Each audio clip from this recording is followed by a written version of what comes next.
everybody. We are Greta Valenti and Robin Davey. And this is the Creatornomics podcast. We, myself and Robin, own a company, a creative media company called Grow Vision here in Southern California. We also run a band together called Bo Grigri and the Apocalypse. We have done everything from movies, documentaries, music. I started as a kind of a actor and then a graphic designer and then a marketer, and we've all had a million creative jobs and careers. And so now that we, are a little bit older and are paying our bills with creativity, we get a lot of questions from our friends or people we know who are starting creative businesses and want to know, kind of when you're starting a creative business or trying to be employed in some kind of creative field, it can be very overwhelming. And when I say creative, it could be everything from arts and music, but also just entrepreneurial type jobs and just starting your own business and all those sorts of things. There's so much to learn, and it can be very overwhelming, and there's a lot of ups and downs, and it's a long journey. So we really wanted to create a podcast to talk to different people in different fields, to get people's, different advice and talk about things that we feel like we have expertise in, but we're always learning, and, just kind of help everyone learn and grow together. Yeah, I think the business of creativity can be quite confusing on how to navigate it and how to make it profitable for you, and how to make it a long-term thing, and also understanding, where the different revenue streams come from, because it's can be from lots of different places, and also how you use that to support your creativity, so you don't get burnt out, and you don't lose track on why you're doing what you're doing, and why you've taken this path to not being employed by someone, or if you are employed by someone, how you can have a separate creative outlet for what you do. So, and as you said, like, this isn't we're going to teach you how to get rich quick being creative and making marketing videos. This is about how do you build the life that you want to live. And we like to live a life where we get to do, we have a few different things that we do. We have our production company, Creative Studio, where we have corporate clients, we have small businesses, we do work for, individual artists, and we do that kind of work. We also, work on our own passion projects of, filmmaking and that kind of thing. And then we have a band that is now become a business because we're starting to earn money and we travel the world and we get to do that. And so how do you get to do that for real? Like, how does that become a reality? And, if you're, how do you do that if maybe you do have money? But we both grew up as, poor kids who have kind of had to figure things out on our own and work from nothing. So it's a lot of like, what is the reality of having these types of jobs? And they are jobs, and it's not about like necessarily it's not trying to make the most money, but it's about like, what kind of life do you want? And then how do you balance your, all of these things and get to do that? Because I do think it's, you only live once, YOLO. So, how do we get to enjoy our time? We all have things we like to do, and, hobbies, or for some people it's, spend time with their family, or it's travel. So how do you get to do those things? And unfortunately, the way the world is, we all, most of us have to work. So how do you work, enjoy what you're doing, and get time to be creative? So we're going to talk about all those things on this podcast every week, all different types of fields. And starting off, we've got a cool friend of ours who we've got to know through our kind of collective creativity.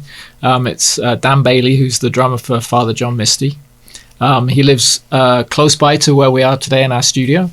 In Riverside, California. Yep, and he, but he's someone that's is just a drummer, and he's Well, he's not just a drummer, but he's made drumming and being a musician his career. And so we were really fascinated to find out how he got to where he was. I know that a lot of drummers that we know really look up to Dan and go, if I could do anything, I'd love to be like Dan, who has a great gig with a fantastic world touring musician. But are they romanticizing maybe Dan's life? Like they don't know. But Dan also has, I mean, you guys can watch. We'll put links everywhere to Dan's stuff, but he does a lot of great stuff on social media. If you're into, I'm not even a drummer and I just love watching his videos. He just shows, not only just like techniques, but because he has a recording studio built by the same guy who did ours, he's into drum recording. So I find that very fascinating and different styles. And he really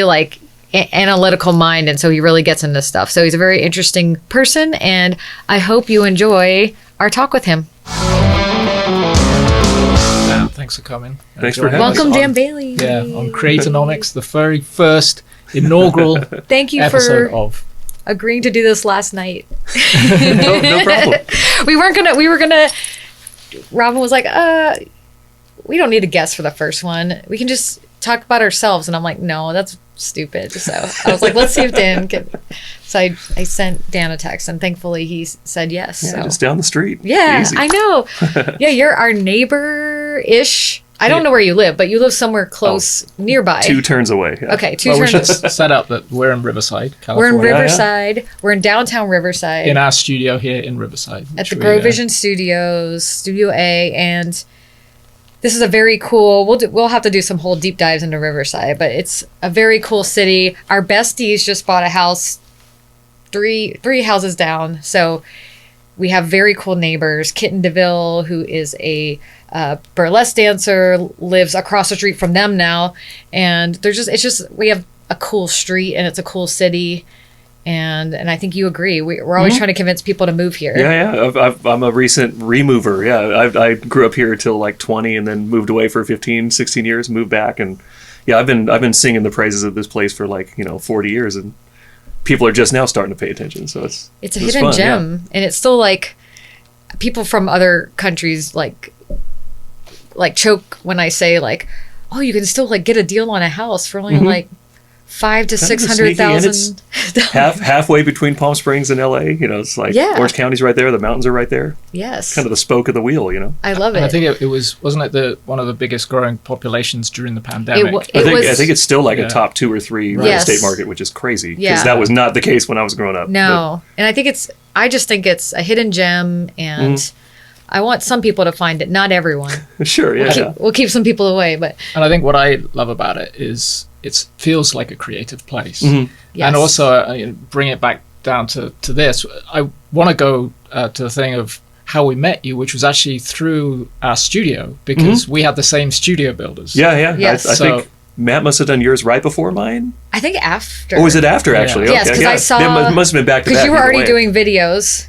Oh, so it must have been back to back then. It was back to back. And then I might have even, did I ask you for his info? I might have asked you. Probably, yeah. Yeah, because I was like, oh, that's exactly what we're trying to do. We bought this house because it had a detached garage and we knew we wanted to make noise and not annoy neighbors. Totally, so I'm like, how can we do this right? Because we could have, I could have put I probably could have built these, but not in the way that Matt did it. And Matt, it sounds great in here and it's such a cool little room. So we're doing a plug for Western Acoustics. Yeah. Yeah. But so sponsored by Western Acoustics. So why did you want to build a studio for yourself? I mean, it was already just with recording budgets kind of going where they were, even pre-pandemic, that it was clear the days of going to United Recording, B room for 5 days to do 5 or 6 drum tracks, just that's not the way of the world anymore. And so it was already looking like if you can record yourself, that's such a leg up. And then once we got to 2020 and stuff was shutting down, it's now it's not even an option anymore. You have to be able to record yourself. In order to be any type of sideman musician has to be able to deliver what they do on tracks, be it whatever instrument you're on. So tell us what you do, because I'm sure we'll have a bio, but I play drums and record and engineer and stuff, mostly for my day job, I would call it, is like for the band Father John Misty, who I've been with for 10 years. But otherwise, just helping people on their records and working on stuff and teaching a little bit and kind of doing all things drum related, as much as I can.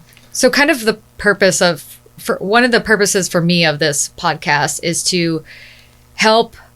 I mean, we're all gonna learn along the way. We're not experts in everything, but we have all been like, working in creative fields our whole like working lives, or maybe even before that. So, getting as many people on here that kind of have different ways that they're creative professionals and how they earn money and how do they build the life they want, and like a life like you and I were chit-chatting before the recording of just like you've maybe done things in your life that paid better, but it wasn't a happy experience. So as you're getting older, probably like me too, like you start going, this is what I want. This is what I want to do. This is what works for me. And, that's what we're starting to do with our band. We've done it with our work with the Grow Vision stuff a long time, but really trying to like live the dream, as they say. And what does that mean? Like, and what does that mean? Yeah, I mean, I think it's one of those things where you have to have, it helps to have like kind of a goal in mind, or like what it looks like. And for me, it's just, I like doing stuff related to the drums and recording and playing music and playing on songs and stuff.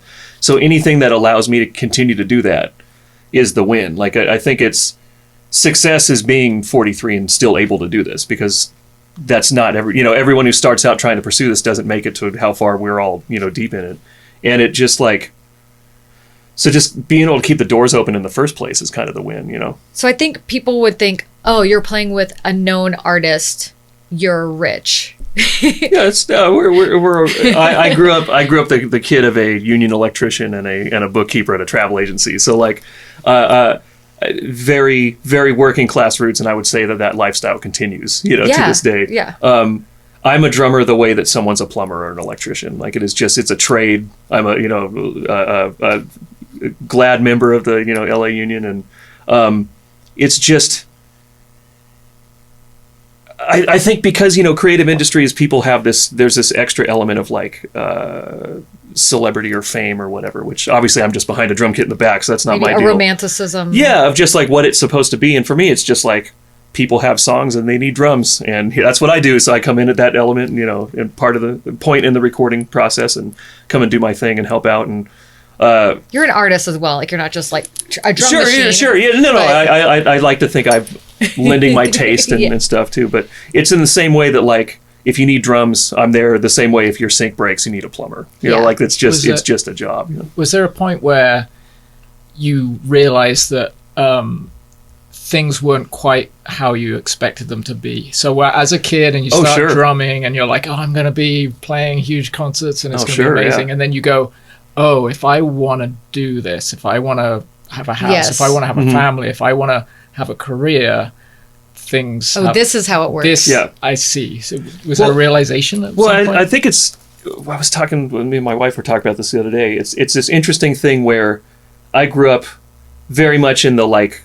in the 90s, like music publication world, so Modern Drummer, like Guitar Player Magazine, all these, Rolling Stone. And you just had this assumption... Guitar Player Magazine. There you go. And you just had this thought of like, oh, if I'm doing these types of things, this will mean this type of like lifestyle or whatnot.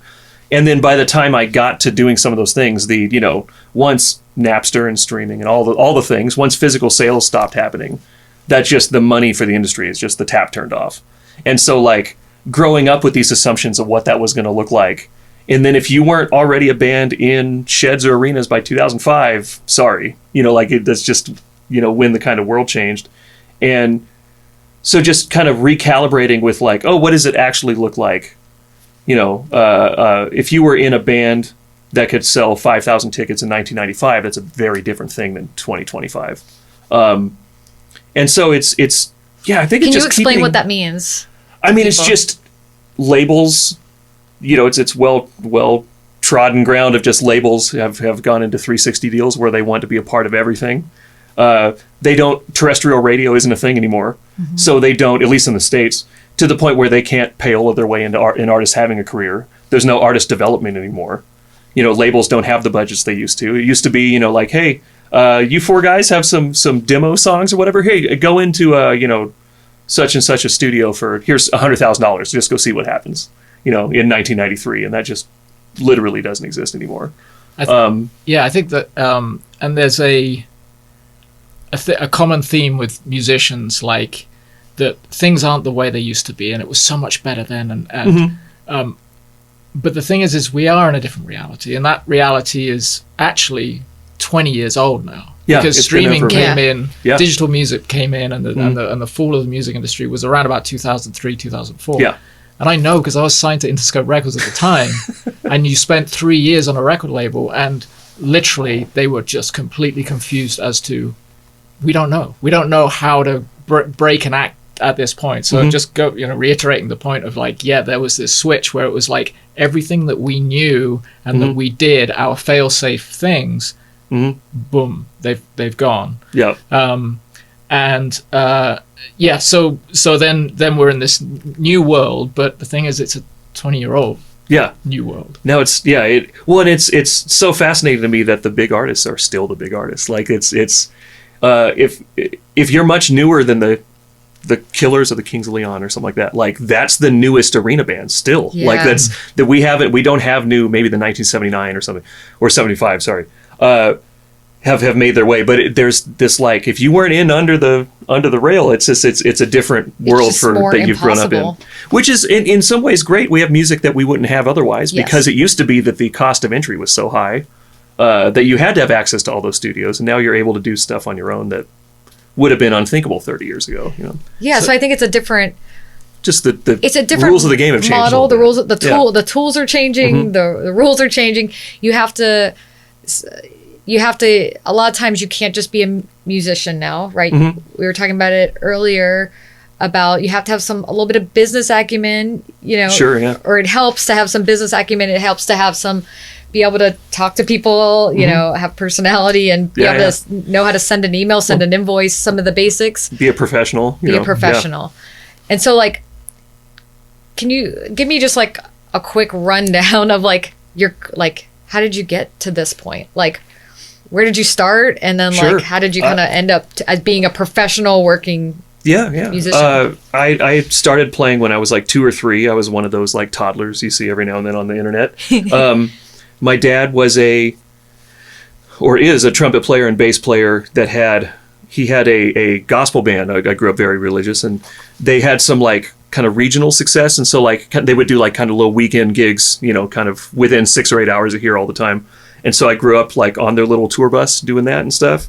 And anytime their drummer Paul would like take a break, they'd be at rehearsal, he'd take a break, I'd be a toddler, jump up there and play the drums and stuff. And that just turned into, they got me a drum kit, and I sat in the back bedroom of the house just like with headphones on, listening to records, playing along for forever. Ended up playing in the various churches I grew up at. From there, like you start getting called by one church to play for the next one, and then like, oh, there's a band that's going to go on tour, whatever that means in that world. Do you want to do that?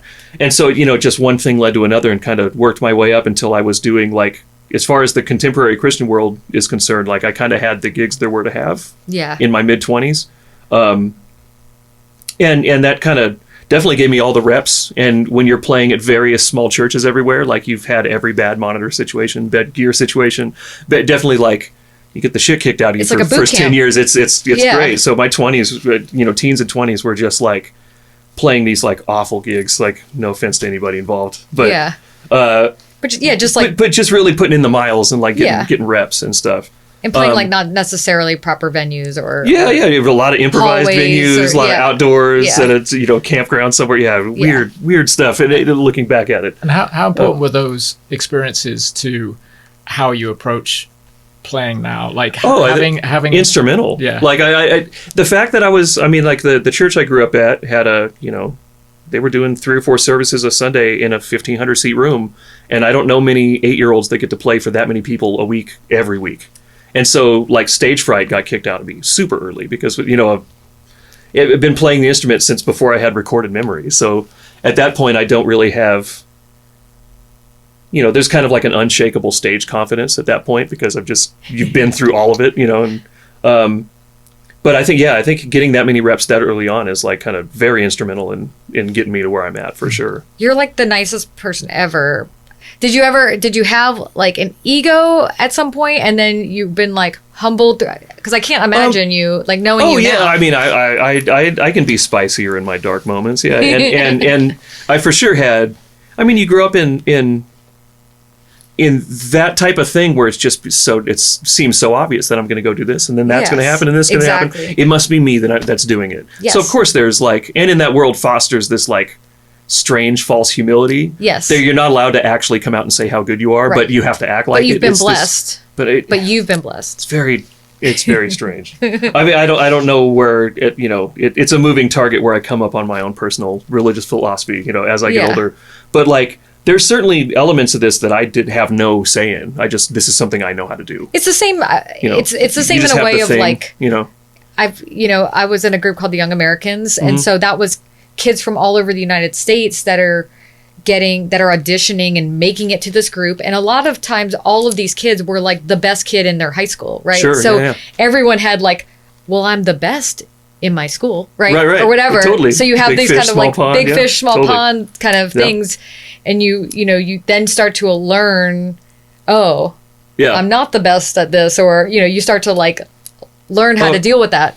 Well, certainly, and for me, because I was in a band. You had a similar, different. So I similar. started a band when I was 14, and then by the time I was 23, that band had split up. But in the time from being 14 to 23, I had a record deal, toured the world, played with all the blues artists like B.B. King, Buddy Guy, jamming on stage with Buddy Guy. And signed to Warner Brothers, released 3 records, and then started an independent record deal, and put a record out independently. And this was all in that small little space. But the rise from being a band playing pubs and clubs around my area to suddenly now we're on Jules Holland TV show. There's an entitlement that you get from that because you're just not aware of that it's not that way for everyone. Yeah, absolutely. And so kind of going back and it won't be that way for you forever. No, and then, by the way, moving, when you're 18, it's very different to when you're 25, to when you're 30, to when you're 40, to when you're 50. There's this fall off of like people going, you guys are so great. Here's lots of opportunities. So you're for me, a teen phenomenon. Yeah. So for me, and I'll just quickly, say like being signed to Interscope and then losing the Interscope deal without them releasing a record. And I came from England to LA with this, I'm signed to Interscope Records. And I'm hanging out, and there's no doubt over there. And there's, I'm in the studio with this guy. He's Glenn Ballard, Alanis Morissette's producer. And, you're just like meeting Katy Perry singing backups on your record. Astronaut Katy Perry. And so, again, it's just inflating this ego of yours of like, I'm invincible, and I'm better than everyone else. And then suddenly there's the realization of this crash at the music industry for me, and kind of going back to the question that I asked, which we kind of lost track of. Like, my realization was I was signed as a multimedia artist at that time because I was doing music videos for my own acts, and they were like, "Oh, you can create stuff." Well, things are moving in this direction because digital's happening, and this was pre-YouTube. But this was 2003, so it was 2 years before YouTube. And then, so my realization of like, I have to not just be a musical artist. I have to do other things if I want to stay living in LA because it's expensive here. Was they said, hey, can you make music videos for our other artists? And here's the budget for that.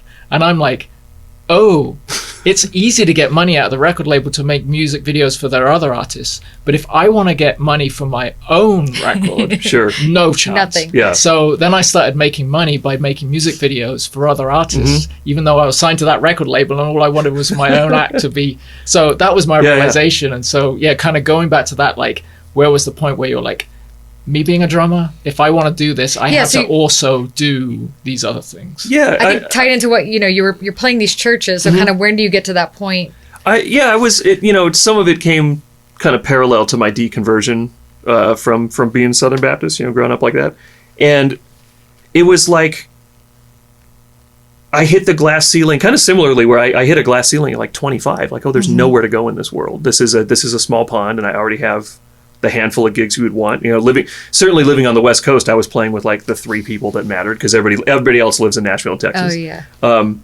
But I had like the biggest house gig, you know, at a church on the West Coast, and I had the 2 or 3 gigs you would want, and it was a real like, oh, is this all there is? Like, is this? I'm not doing anything I'm like particularly musically stretched by or proud of. I clearly don't have the same calling that all these other people feel for this, because I'm like kind of burnt on it and don't want to be doing it. And so for me, it was like, it came to this like fork in the road. Like, do I, you know, like legacy wise, like how do I want to be remembered as a musician on my instrument? I want to be making original music, not congregational music. I don't want to be working in a field where there's like this obligation built in fan base, the people that are just obligated to like it and to you know, use that music and whatnot. And so that, for me, that meant like I had to start saying no to all that stuff and like get back in a van and trailer with a band. And I was like, gonna say, so you want to start kind of start over. Yeah. Oh, and get moved 10 steps back financially for a bit. Original music is the hardest option. Oh, it's, and I was even kind of had a soft landing. I was playing with this band Pacific Air, who was on Universal Republic at the time. And so like we were out with, why am I blanking on their name? With Passion Pit. Sorry. Oh, yeah. Sorry, guys. In 2011, when they were humongous, like they're, you know, one of the biggest bands. And so like getting to start over, but see like, yeah, this is what I want to be doing. This is just people who are here because they like this guy's music. This is like, it's actual fandom. Like this is, people actually connect with these songs, and not in a superficial way, but like these speak to them in some way. And then it was just like a slow build of like, you know, you start over, like, oh, you meet this person doing this tour, they call you for this thing, they, you know, whatever. And in that time, I realized that, like, luckily had a little bit of foundation of being able to play on records, because not everybody has maybe the subsequent level of skill necessary to be a studio player too. And so, like, was getting called for that, certainly locally. And that's kind of where I realized that, like, how this is going to actually look is there's going to be like a touring component, there's going to be like a studio component. And then in the last 7 or 8 years, I've been teaching a little bit, mostly just to kind of document skills that I think are disappearing from the world. Like, I was lucky enough to be around long enough to learn kind of the old ways of recording. So I've tried to like pass out as much of that, you know, down as it got passed to me. And so like, yeah, it turned into this thing of like, as long as I'm doing music adjacent things, I'm completely happy. If I had to go get a 9 to 5, I would just be soul crushed. But as long as I'm able to eat like studio stuff, engineering stuff, teaching, playing live, like as long as some combination of that is paying the bills, I'm stoked. That's a win. I think that's something either people are, if you're a musician, that you have realized that you need either a job that can be flexible where you go on tour, if touring's your thing, right? Sure, touring is not for everyone. It's very difficult. You have to be able to be in a lot of frustrating, annoying situations and keep your cool and just go with the flow and still perform. And it's like, it's kind of like being an actor in the way of like, there's like 23 hours of waiting around for like 1 hour of performance. It's something I've actually recently been talking about this to my students, is like how much doing what I do is like being a character actor, where it's like, if I get called for a record that's kind of Motowny, it's like, well, this is a period piece. Like, okay, so in my head, it has to be 1963. I have to get those kinds of sounds. I have to play things that are appropriate to that. You know, it's I think character actors and musician are very similar, you know, in the way that, like, you know, there's a musical artist and then the musicians play for them. There's always like a lead, you know, actor or two in a movie. And then the rest of the cast is there to support. Supporting. Yeah. Yeah, I think that's a great analogy. And you know, that's the only way you make yourself valuable to the artist, by being supportive and making them look good. You know? Yeah. And let's talk a bit about technique in music and how important that is to like someone coming to you and being like, hey, I want you to play on this soul record. I want you to play on this rock record. You know, what were the fundamentals of you kind of finding those skills, and was there a point too where you're like, oh, I'm great at this, but I can't, like, what that guy's doing there, I don't understand that. And, Oh, sure. Yeah, Yeah. were you doing that during the church years, or was that something? No, I think of the musical window was kind of tight. It was very narrow because what is requested of you in that world is very specific and not really like musically stretching at any point. I think as I started to work with original people, they'd be like, hey, this is going to be like a J.J. Cale kind of thing. It's like, well, I better know who that is now. Right. Like, oh, this is going to be kind of like early Elvis. Okay, great. Oh, like, what does that mean? Yeah. Yeah, exactly. Yeah. So what were the drums playing on that? And how did they sound? And like, I should go back and watch documentaries and footage so I can see mic techniques. And, I think it was just a matter of like, okay, if this is what they want, how do I, triangulate how to get there, be it through the playing and the engineering and all that. And I think that like, that stuff was, it's just like for an actor, like having to learn an accent for something, for a particular thing. It's like, I don't have that yet. I need to go work on that. I need to like submerge myself in that type of music and method. Are you like a method drummer? Yeah. Oh, totally. If I know I'm going to a session, it's going to be a certain thing. That's the type of music I'm listening to on the way there. Do you start like, oh, I should smoke cigarettes now? Or you do smoke. Like you change your personality? No, not to that level, but no. There are musicians that do and have great success, but no, I'm kind of a normie. Yeah. As much as I try not to be. One thing that again, like kind of going back, I had this intense like 8-year period of playing in a band and being young, and thinking I was the shit because of the success I had. And then it wasn't until the band stopped and because I was playing bass in that band, and so I was a bassist for the early part of my career, and I would hear these bass players, and especially like Jaco Pastorius and Roscoe Beck was one of them too, who played a lot with Robin Ford and Eric Johnson. And I'm like, I know that I'm okay, like I'm holding it together, but I don't sound like those guys. Yeah. And so I spent a year trying to figure out what it is. And there was one little bit of technique that I realized that I was doing wrong. And it's a ghost note before the main, like say the kick, right? Sure, yeah. So a bass goes da-da. Yeah. I was going da-do. Kind of accenting the... accenting after the kick. So I was hitting the kick on time. Yeah. And as soon as I did that one little technique, it set me up for being able to do like funk and, much more jazzy kind of stuff because of that one little thing. And that was the point where I went, I have to not be cocky about what I do, because it was that one tiny little thing that set me up to be a ton of better player than I ever was. Yeah. Are there little realizations like that where you learning a certain style of music and you're like... Absolutely. Well, and I think coming from, I don't want to keep dumping on the world I came from, but coming from where the musical expectations are not particularly high. It's that the music in that world is made so that a record can release on Tuesday and volunteers can play it on Sunday. Yeah. So the level of what it requires of you musically is pretty low. It's probably similar to certain types of pop music in a way. Absolutely. Right? It's sing along music. Yeah, and it's there to be congregational so that it's inviting to players that you don't have to be a super high end player to be able to survive, Right.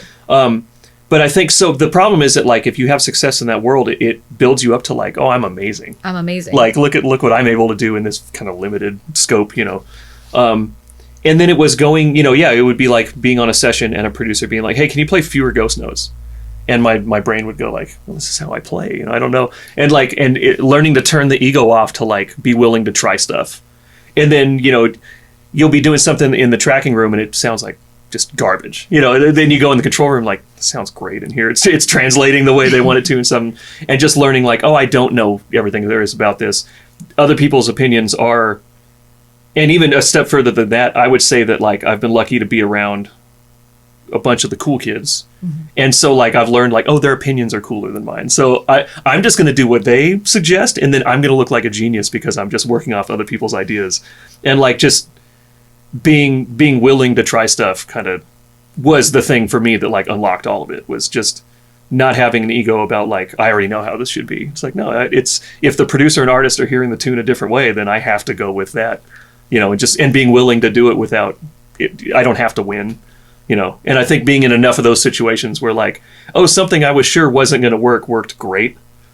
You learn that like, we have our own limitations, and sometimes it's good to let people lead you I think around. always Yeah. be learning is like That's totally it, yeah. right? Like And I think from, so with our business, which is obviously we do music, but we're in the, we do creative things. And a lot of our clients are corporate clients, things like that. So there's a very set way of how you have to present things and Sure. what they expect. And I know that when it's really good to separate your own passion and where your own creativity, the things where you're in control, from how you interact with people where they have that control. And I think that that's something that holds people back when they feel that they want to have too much of a say in something. And they again, it's kind of ego. It's like, well, I know how to do this. It should be this way. And I think that's one thing you learn from one thing that often you don't learn as a musician because you don't have an employer as such. Sure, yeah. But from our point of view, we have people that ask us to do things, and you have to do what they ask, and they have to be happy. And so, was there a period? Obviously, you've been playing with Father John Misty for a while now. Is that how many? Yeah, how many end of 2014, something like that. So, right. Yeah. over a almost decade. 11 years. Yeah. Yeah. 11 years. So, was there a point where kind of a realization of, that this is slightly different to, because now it's a long-term thing for you. This is slightly different to anything that I've done before, because he's obviously a very creative energy and probably quite in control of what he and likes. specifically a very good drummer. I mean, right. as far as it refers to me, like he's very, very good. I joke with people all the time that like he could come out of retirement and be like a top 5 indie rock drummer like next week. Like dude is an unreal player. So being entrusted on his instrument, is obviously he's the artist already. But then on top of the fact that we play the same instrument, is like he's going to have a lot to say. But he has been playing drums on all his albums until the recent one, right? I played drums on Pure Comedy in 2017, and then this one, and then bits and pieces of other ones. But yeah, he's on the vast majority of the catalog is him on drums, and is incredible. And so it's like, not only he's the boss at the end of the day, but also like, again, like I was saying, it's like his ideas are better than mine. So I'm gonna roll with. I'm just gonna do like the best version of the thing he kind of sets out. But he's incredibly gracious with like not stepping on toes, and he gives all of us like a lot of leeway. Like if you're there to record, like he wants your opinion. He's not like he would just do it himself. Like it's him and the couple of guys he's had produce, Jonathan and Drew, are all these like just incredible multi-instrumentalists. Like you're there because they want you there, because they could get it done other ways. So they're incredibly gracious like that. But also it's just like something about just not needing to win in the control room. It's just like, it's everybody, when everybody's happy, that's when it's done, great. Or like it's some of that is like, there obviously has to be like a pecking order, like a flow chart kind of, like whose opinion in this room really matters. Like let's make that person happy, Yeah.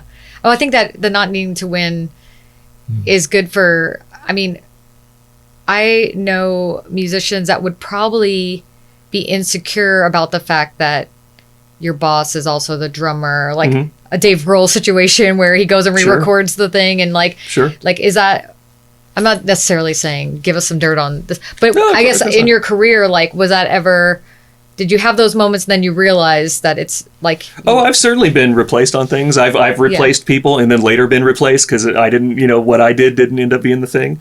You can't... I think how did you deal with that? How? I think when I was younger, it was more like it felt like a failure. Yeah. And now as an older, like now having a bunch of reps and been on the other side of that now, being, because it was often I was the young guy and they brought in somebody with a little more maturity to attempt, make an attempt at a song. And as a young guy, that felt like such a, not a slap in the face, it wasn't, but just like I failed. That's why they had to bring somebody else in. Yeah. And now I realize like, no, they just needed. It wasn't whatever the particular mix of elements wasn't there. And this is, it ended up being this other thing and it turned out great. And I think it's just dealing with that, like early on kind of insecurity of like, well, maybe I'm not as good as I think. And, it's, and was there ever, because it's not about good. It's about like who fits the best. Compatibility. Yeah. And I think that's one thing I learned again, like touring young, you kind of, you go on tour and you open for these bands and you're like, that bass player really isn't, he's not really that great a bass player. Why is he on tour with these guys? They could get anyone they Sure. want. Yeah. And then, 20 years later, that bass player's still with them. Yeah. And you realize, like, sometimes it's they're just a cool person and you want them in the room. And that's more the important. on-stage stuff is 2 hours a day. Like, they might be incredible the other 22 hours a day, which is like, that happens all the time. And plenty of, like, amazing players find themselves at home waiting by the phone because they can't be dealt with, Yeah, Yes. I feel like that's that's kind of where I want to start leading into is the business side, right? So it's like where you can become you can be the best guitar player, best musician in the world. You can be some, uber talent. You could be just working really hard. But I think at the end of the day, how does this become a viable job? And then how do you kind of build the life you want? Or like, if you're starting off like poor and broke and like, kind of along the way, these like decisions, like, do I want to keep doing this? Do I still want to be a touring musician? Do I just want to be a studio musician? And like, then also learning all these kind of like life lessons along the way of, you're not failing, or there's always these like peaks and valleys along the way, or when maybe there's a period of time where you don't have work and Totally, yeah. you're, you feel like you're a failure then because so like, I think for the people that are kind of lost or they don't know like how to go forward, or maybe they don't have work right now, or maybe they're doing great, but then they lose. So I think it's like, how do you keep going? Was there ever a time where you were going to give up? Not. I feel like it was too far in your blood of like, you've been playing since you were that's little. the thing is, there definitely like wasn't ever like a plan B. Like and I think if you have that, like, whatever that compulsion, probably some undiagnosed stuff that like, my train set is the drum kit, I'm just hyper focused on that, always have been, always will be. And I think that like that, it just always kind of felt like it was gonna happen. It was gonna be fine. And I think it's just a matter of like I was telling a kid the other day, it was like, I played SNL and then I was playing Hotel Cafe like the Tuesday for $50 after that, like the 2 days later. It was just like, these are all things. There are going to be big things. There's going to be small things. And you just like kind of the more even keel you can be through them. Kind of remember where you came from. Don't get too inflated when you do big stuff. Don't get too deflated when it isn't happening for a second. Enjoy it while you're doing it, but just know that like mark those things when they happen. It's like, oh, we played, Hyde Park. Yeah. That's a cool thing to have done. Yeah. But it's not like, I'm a dude who played Hyde Park, so now I only do those kind of, like, that's not reality. And like, have you played Fuji Rock? That's my one. Oh yeah, that was fun. Hope to go back. That's my point. one. Yeah, that's an incredible one. So to keep doing this, what you do, and now being a professional musician, professional drummer, how many different revenue streams do you have to make that work? Basically, it's there's a touring component, there's a small teaching component, and then there's a studio component.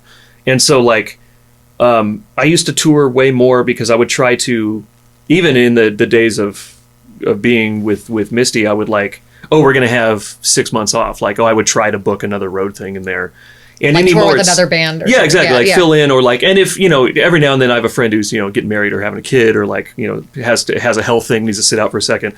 And I'll occasionally sub and stuff, but I'm not like looking to do that more. I think that like I have my home base, which is to play with my guys and do that. And then anymore, it's just doing that allows me the freedom of sticking around and like trying to stick it out through the studio thing. Right. It's just like, okay, which if you invested time and money into having your home studio, right? And obviously the relationships I've made with various producers over the years and stuff.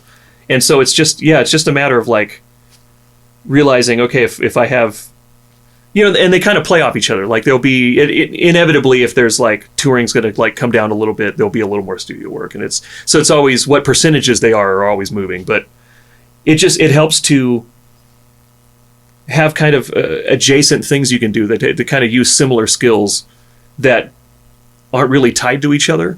Like I would say that like being on the road gives me like kind of a sixth sense to how songs are going to translate, because I see songs translate to crowds and such.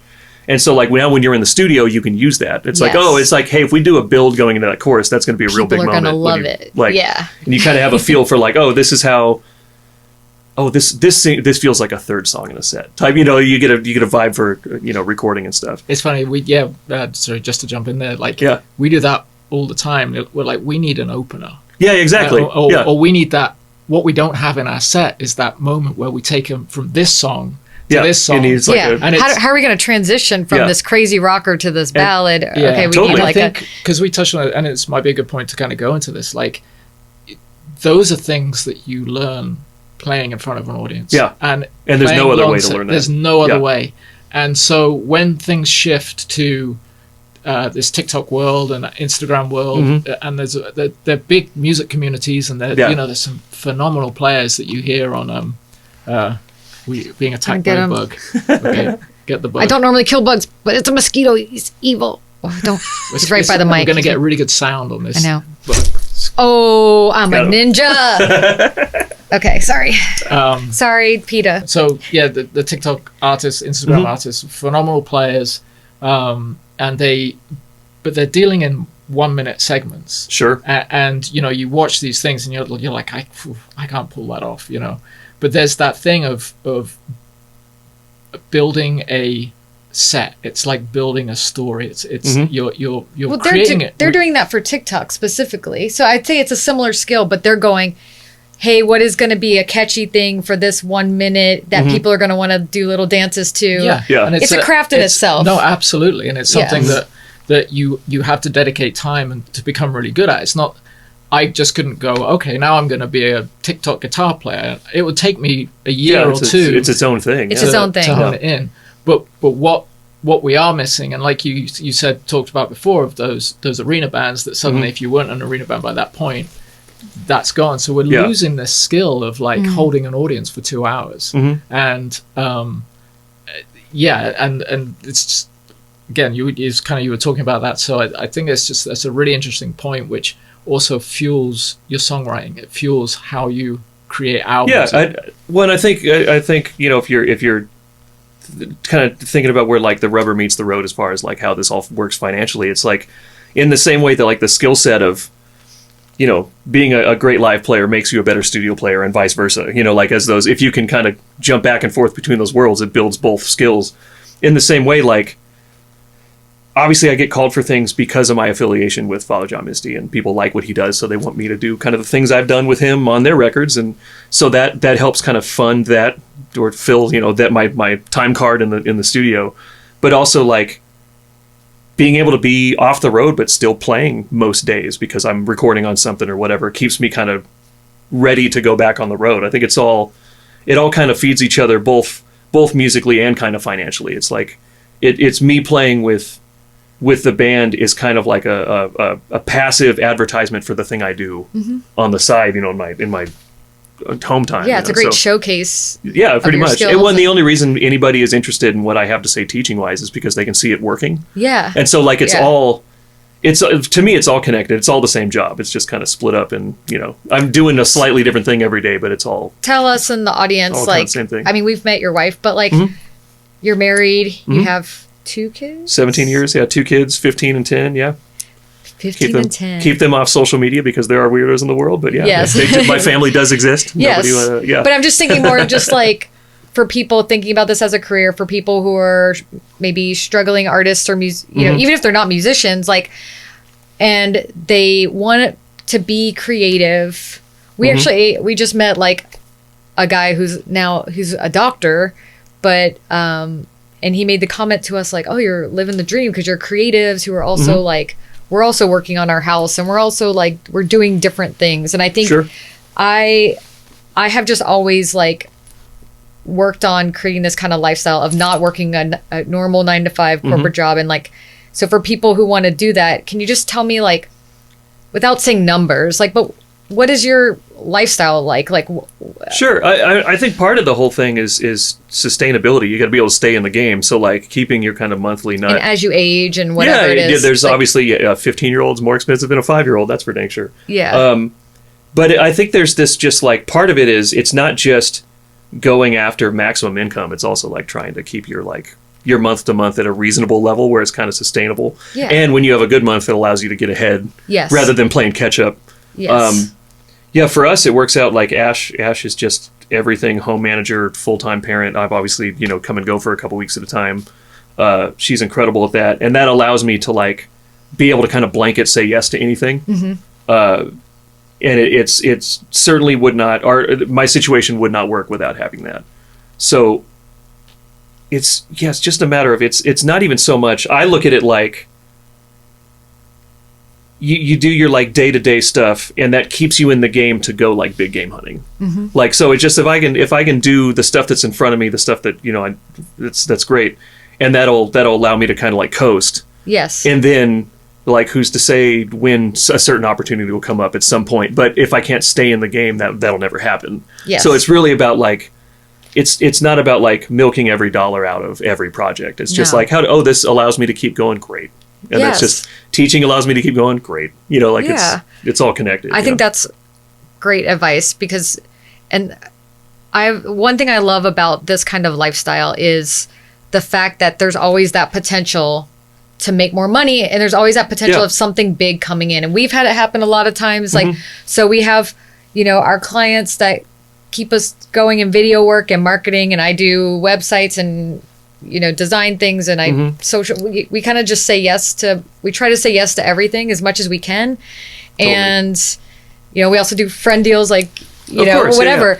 And then and then you kind of like wait and hope that you get that great bigger opportunity that allows you to catch up. Totally, pay off some debt, or maybe do something cool, or go on vacation for once. And it's certainly the kind of job where you have to be thinking like 6 or 12 months at a time. Like it's now, early on when I was starting out, like where it's like, oh, I hope they get me a check at the gig because I have my, I got to put in my part of the rent with my buddies on the house we're renting when I was 22 or whatever. Yeah.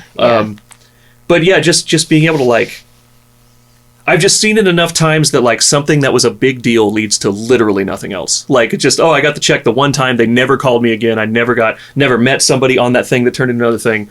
Or there was like, oh yeah, I did this thing because it seemed like it'd be fun. My buddy was involved or whatever.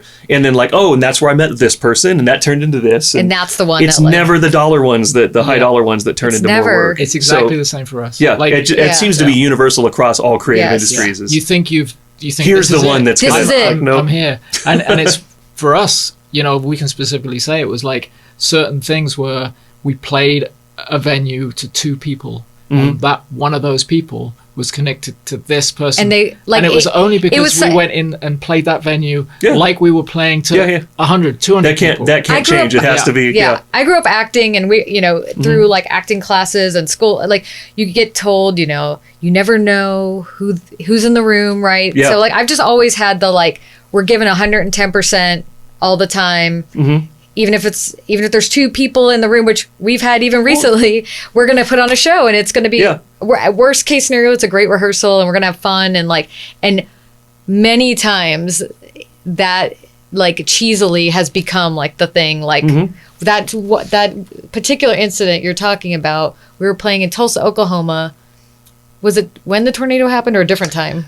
We've played twice to an empty room in Tulsa, Oklahoma. No, so it was. I think it was really, really cold, and They Might Be Giants were playing. Yeah. I don't know if you know Canes. Yeah, of course. Yeah. So Canes is on one end of the street, and we were playing this venue, which is the Vanguard. The Vanguard, which is just down from there. Really nice room, like 200 people, 300 people maybe capacity, whereas Canes is like 1,500 or something like that. It's a good size. This is our other band, Well Hung Heart. Yeah, and so They Might Be Giants had sold out that. Yeah, that's... and we came, and there so was even the bar was like, and it wasn't like on us, like we weren't even the headliner, and like the headliner was kind of being a jerk about it. Like they were like, well, no one's gonna be here, and like there was more staff than audience, and so we just had a good attitude about it. And what happened was Greta was speaking to the person running the club and said, do you have a printer? And they were like, yes. So she said, well, what if we do this as an after party? I was like, I'll make flyers right now. Sure. We'll go hand it out totally, I was like, we'll play at midnight. We don't care. We were playing it like at South by Southwest the next day. So it was like, and the other band was too. And so they were like, oh, we just want to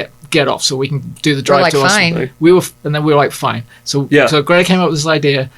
There and then, designed a poster on her computer, used their printer, went out, and one of the people that saw this going on was someone who first off, the person we thought was the owner actually owned the venue next door, and she was just filling in for him because he was gone.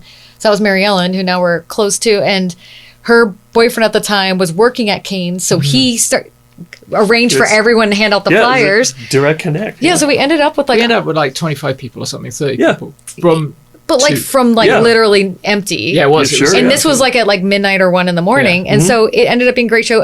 But there was 2 women there, and the other one was Sunshine, who at the time Sunshine would book the kind of introducing. It was called the Access Stage at Rocklahoma. Okay. And she would book Sturgis, and so just from like that, and then Mary Ellen owned the venue bar next door. So from that one interaction, we became like lifelong friends with these 2 women, and they got our band into then like major festivals for the next like 6 years. And as a result, we opened for Foreigner, and we opened for... We also played Center of the Universe in Tulsa, where we opened for Fits in the Tantrum. We played the main stage at Rocklahoma, went from the Access stage to the main. So, and it was all just from that one thing. It was mainly from having a good attitude. Well, it just goes to show that like not being a jerk is just like, because you never...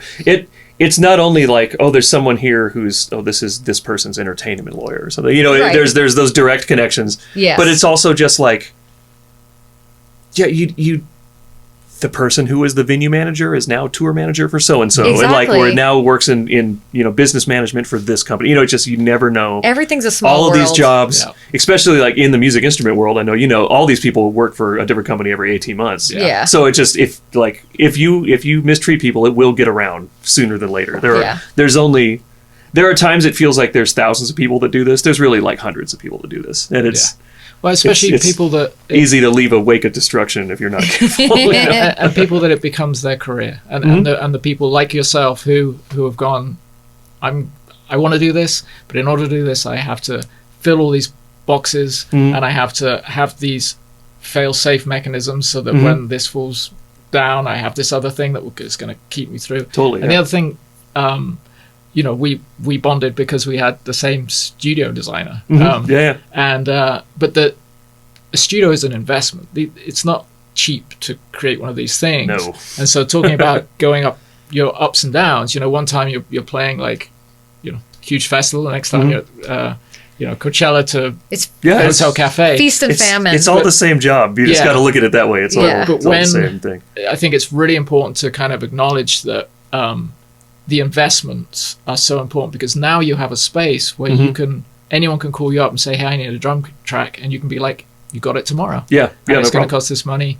And those investments, they may seem big, but that's why it's so important to be aware of your finances, aware of where your income streams are, where your possible income streams are. And it takes time. Well, how much should I invest? Because in theory, if I make X amount of dollars a track, how many am I to pay back this investment?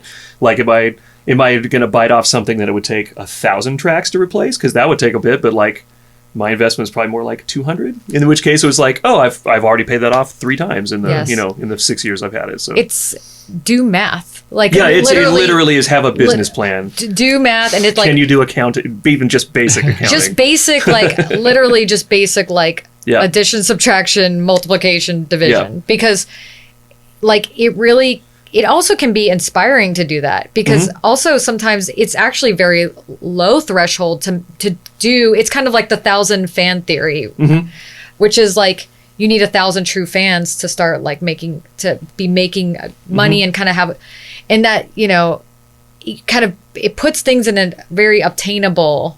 Yeah, if anything, it makes it less kind of, because it's less overwhelming. Nebulous, It's very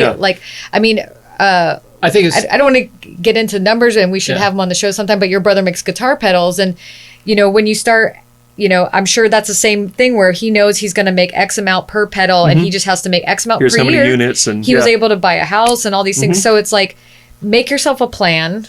I want to start, we're getting towards the wrap up time, so let's give some good tips. Well, make yourself a plan, do math. But I just think, going on that, if you say you have you'll record, and I'm not saying this is your rates or anyone's rates, but just look at a number.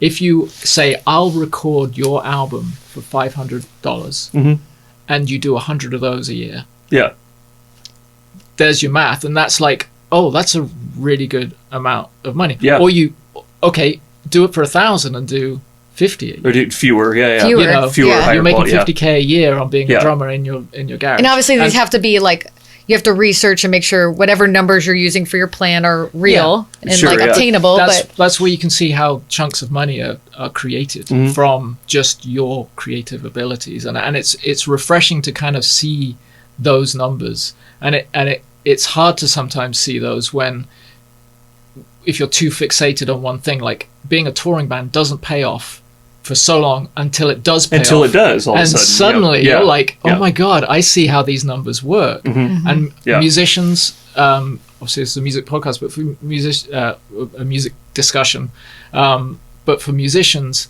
it's very hard to understand what you have to put in and what you have to build to until that threshold is broken. And we've kind of found the magic number is 100 people coming to a show paying tickets, because you get for that. us and for the amount of people, we have a 5-piece band, Yeah. and we usually have a 6-person who's a driver merch person. Sure. So for 6 people and a van and hotel, like 3 hotel rooms that we're all sharing rooms, we know what our break even That's number is, yeah. and we know. So like literally just do the math. So I would just say, like, what advice do you give, since you're also teaching? So I feel like you give a lot of advice. Well, I would say, like, because I get a lot of kind of getting towards the end of high school, going into college, and in a different world, I probably would have ended up at like North Texas or USC or Berkeley or something, because I wanted to be like an academic. Until I went to Riverside City College here in town, which has a music department that just punches so above its weight for whatever reason. And so I got there and realized, like, oh, there's like 6 people in front of me here. Right. Like at 18, 19, in my world, I was already making a couple dollars playing. And so I was like, going to college not being the best player is like, oh, this is a rude awakening that there are levels to all of this. And just like the kind of reset of like seeing what the expectations with the skills everybody else had, but also like, you know, at junior college, taking business law and taking like business admin and taking, you know, like my history class, whatever, but having like, just, you need to know how to invoice and be accounts payable and how to write a business email and stuff. Even if you're going to be a musician, it's like those skills are kind of universal across all business, you know, things. And so like, even if the plan isn't to like pursue a business degree, like take some like intro to business classes at a junior college for $200. Or now there's YouTube, like, or absolutely, there's all YouTube kinds of and options. ChatGPT you can literally Absolutely, say, yeah. ChatGPT, help me write an invoice, Yeah, or teach me. You could probably say, teach me, Yeah. you know, some things, but yes, totally. It's just having that stuff and like, and not feeling bad about. Like I'm lucky enough to where I've been able to like kind of follow the stepping stones to be able to do this and like not have another type of job since 2001 or something like that. But there is no shame in if you can find a job that's flexible, either like a, you know, kind of a laptopy job you can do from the road, Yeah. or even just like a coffee shop. You can get, Yep. you know, just anything that's like going to help you pay the bills while you get off the ground. And also like, there's a certain amount of business acumen you kind of don't get other than having crappy jobs. So if you're a young person, it's like don't feel bad about, you know, having like an entry level job somewhere, because those are important even if you're skills not to learn. young, I feel like Totally, yeah. Yeah. I guess that's coming from a place of most of my students tend to be like 20. yes, But yeah, I think that there is no shame in like having, because why would it be stupid? We live in a capitalist hellhole. Like, Yes. you got to have multiple streams. I feel like that whole places to go. like the starving musician thing. Like, I've never believed in that. I mean, yes, you're starving because you're not getting paid, but like, I need like security. Like, I need to have like a place at least where my stuff is or whatever it is. So like, you know, you got to. I think, yeah, I've never felt shame in that, and I'm glad that the world has changed to where it's like everyone's got a side hustle, Yeah, totally, or the gig yeah. economy, whatever. So, and kind of what we talked about earlier, but like, I think we're all at the age where we have probably over hustled at times. Oh, absolutely, yeah, absolutely. And burnt out or Yeah. been very unhappy. So, Yeah, and I think, you know, we're talking about creativity and the financial side of it, and being, you know, being able to be a creative and earn money. But the thing is as well, like, you can balance a non-creative job and a creative job For sure. too. And I think sometimes it's great because it's sometimes a 9 to 5 that's not creative. Just like you leave that at 5 o'clock, it turns off, and you can. It's great. Yeah. I like that kind of stuff. and it can make your creativity be what it should be. And I think that's a big thing too, is to and we've been talking about this, the boundaries of, like, we want that side of things never to feel like, oh, we got to go out and do another gig today. You want to be like, great, got another gig. I get to go do a gig today. Yes, and I've been a musician, a professional musician, where it was my only income, and I remember that feeling of getting to a gig and going, ugh. Punching a clock like anything else. Yeah, at some and point. it's the worst thing, because also the hours suck. Oh yeah. We all have those days, Yeah. but I think it's important. I mean, I tell our band this, but, like, you don't have to be here. Yeah. And you're not, like, we're paying you as much as we can, but I know people aren't making, $1 million to be here. So, so try to find a way, like, make sure you love it. Make sure you're finding a way to make it fun, and it should be fun for everyone in some way. Yeah. And there's plenty of musicians that I know, that we know, that where they've decided they're not going to be a full-time musician, and then they've gone back to loving music. And I think that's the totally. thing. Yeah. Or not a touring musician. Yeah. Or just or finding, they chose to be in cover bands because they just like playing live, and it's not necessarily about. They might not care about writing original music, whereas I like to torture myself, and I want to.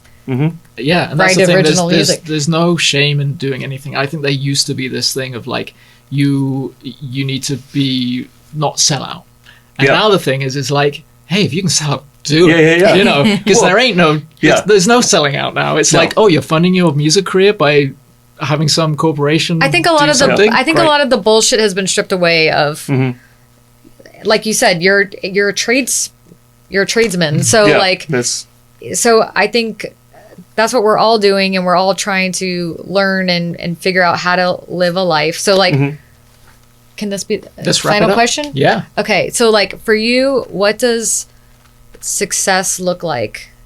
I mean, it's just getting to stay on the horse a little bit. It's like, I think that it's tough to, like, you have to have, especially, like, my responsibilities being a parent and a spouse and stuff, and having a mortgage and stuff.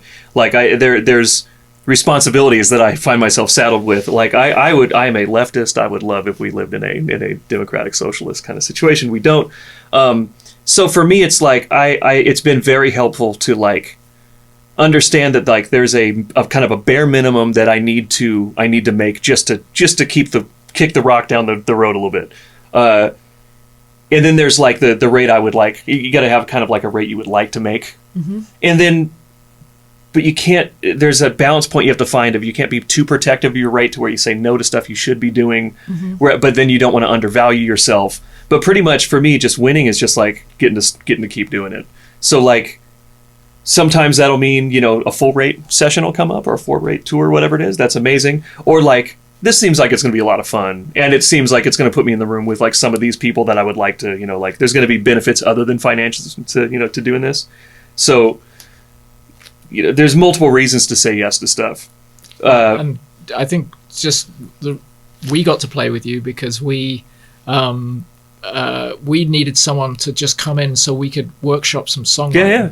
And we were like, I remember saying to Greta, what about Dan? And she's like, he's never going to say yes. We're just like, never going to say yes. It's like a Wednesday or something. Like, what am I doing? Can you please come jam help a little us? bit. And so I think, just like on that, like, you said yes. Be our drum muse. We played with you, and then it was like, oh, we're gonna have to get Dan to properly do some stuff. Sure. Yeah, of course. That will happen. I think it's those things where you make that connection, and it's also, I think it's important to realize you're not cheapening yourself if you say yes to something not to your normal fee. You're actually strengthening your business, because if you make that connection, when that person has the money, they're going to spend it. Totally. Well, and I've met, dozens of people that I initially worked with when they were 20, 10 years ago, and now where their career is not where it was then, and they're in a different kind of financial situation. And, like, as long as you did good work then, and they're going to call you back, like, they'll take care of you. Like, you've sown the seeds a little bit.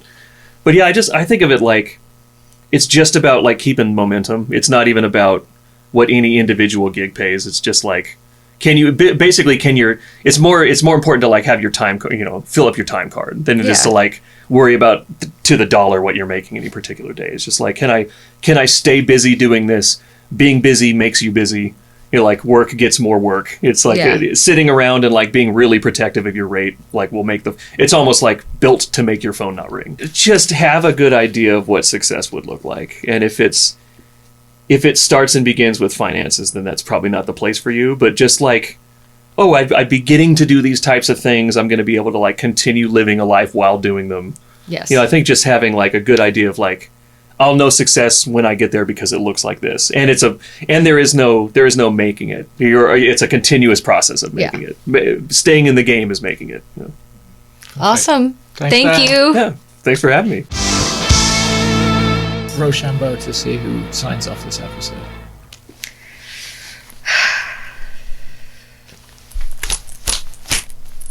It's 1-2 hit. Okay.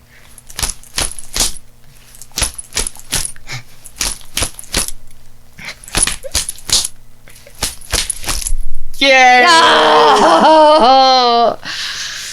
Thanks everyone for watching, and come back and we'll do another episode and talk to more people, and we hope that you find this inspiring and it helps you in your business.